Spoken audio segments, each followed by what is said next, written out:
Hello, everybody. So today we're going to be covering the final installment of the teaching on the precession of the equinoxes. And so just to do a quick recap of what we had talked before previously, if you get the opportunity, I would highly suggest watching videos 1 and 2 that cover a lot of what I'm going to be mentioning right now. In part 1, we basically talked about the science of precession itself, what that entailed and how important it was to the ancient cultures and how it dictated a lot of their beliefs and viewpoints and so forth. And then in video 2, we covered how that precessional science was important to ancient Israel and how we can see it in the Bible, both in the Old and New Testament, and the possibility that Jesus was referring to the precessional science in Matthew 24. And so now today, we're going to be talking about this final segment here. And as I mentioned before, this one is the most important segment today.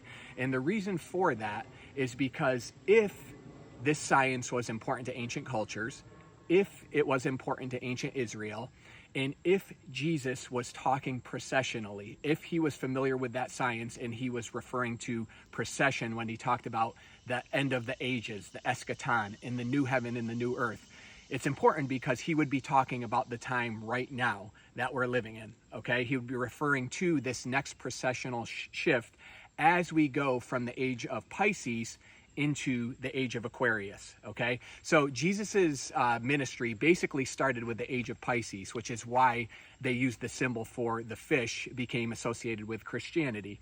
And that's because Jesus was the main teacher of the Piscean era. And so basically what we are experiencing now is a cosmic shift into the age of Aquarius, okay? And so basically, again, what we're seeing, as I referred to in video 2 with how the Israelite camp was set up, we are actually moving into this area where, again, we are basically moving into the four corners of the earth being the living creatures, okay? With the age of Aquarius being the ruling sign, and then also on the other solstices and equinoxes having Taurus, Scorpio, and Leo, okay? So we're moving into another living creature kind of earth, so to speak. All right. Now, the thing that's interesting about this is, again, we see possibly one more reference to the Aquarian age by Jesus in Luke 22. And it's basically in reference to the Last Supper. And basically, Jesus says to his disciples, go find a man carrying a jar, and he will lead you to basically the room where they were going to have their Last Supper. Now, I find that interesting that there is an Aquarian reference there with a man carrying a jug of water, but also Jesus using a table, okay? And I thought this was really relevant because the table itself and all of the things that I studied about the parables of the table and of the kingdom of heaven referring to the table are very characteristic of the Aquarian age. And so basically we're going to talk a little bit about those characteristics and how they were in the Piscean age and how they're going to be now in the Aquarian age. So again, Jesus uses the reference of a table. And first and foremost about a table, it's very communal. It's very community oriented. And I feel like that is going to be the driving characteristic of the age of Aquarius, is that there's basically going to be a return to communal living. I feel like we've really gotten away from that. We've moved towards rugged individualism and a lot of lone wolves, and there's not as much of a communal feel as there used to be. And so I feel like that is going to be the reigning theme of the Aquarian age, is a return to a more genuine, loving, community-based lifestyle. And that's reflected in a lot of different ways. One of the things is that at a table you serve. And I feel like the age of Pisces was very characteristic of a lot of, not by everybody, but a lot of selfish endeavor. Again, individual pursuits with a focus on self rather than selflessness.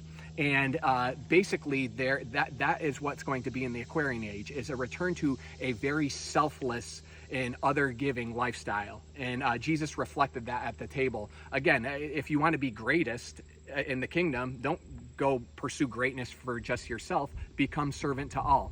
And there's, service to others rather than service to self. And there's a great Zen parable that I love that really shows about this, okay? And basically there was a student of a Zen teacher, and he was asking him to show him heaven. And the teacher basically said that, don't you think that in order to understand heaven, that you first have to see hell? And so the student agreed. And so basically he took him to hell, in which everyone was at a table.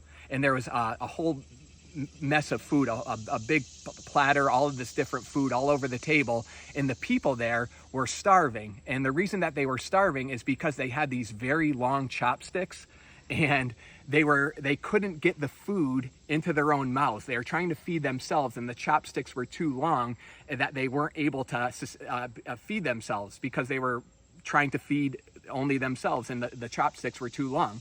And so that was the picture of hell.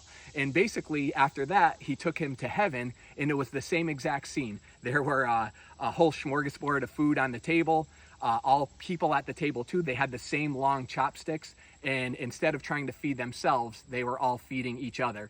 And I thought that was a great picture of the kingdom of heaven. Remember, the kingdom of heaven is not some afterlife. Jesus said the kingdom of heaven is now. The kingdom is within you, and it's all around you. And that's basically what one of the parables that Jesus taught at the table was about the kingdom of heaven. This is for something the here and now, today, okay, on the earth now.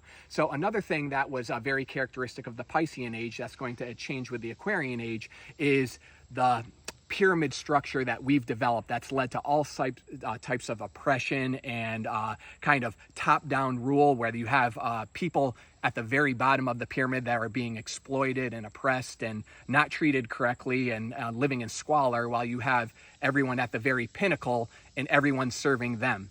And Jesus saw this 2,000 years ago, that the only true way to be great is to invert that pyramid. If you want to be a leader, leadership is going to get under everybody. Genuine leadership isn't up at the top of the pyramid. They've reverted the pyramid, and they're under everybody, serving everybody.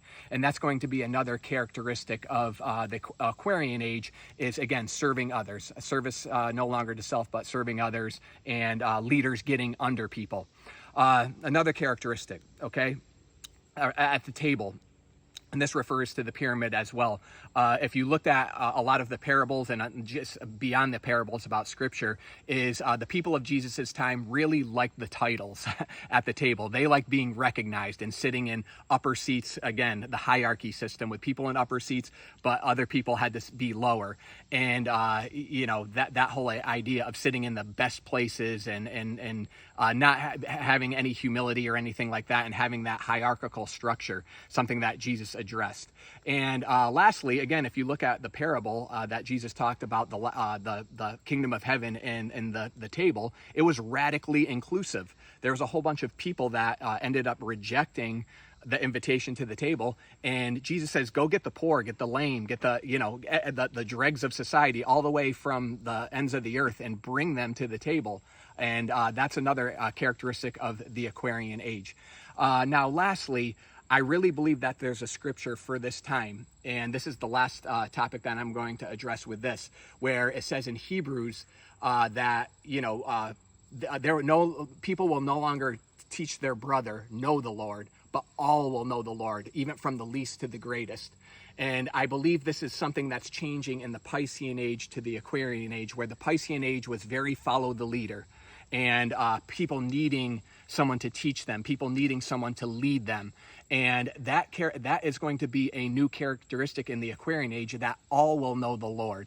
Basically, people are going to start discovering the Christ within and knowing who they are and what they carry. And again, that's something that you're already starting to see with a lot of teachings that are coming out, and people are discovering this, that there's no separation between them and God. They're in communion with the divine within themselves.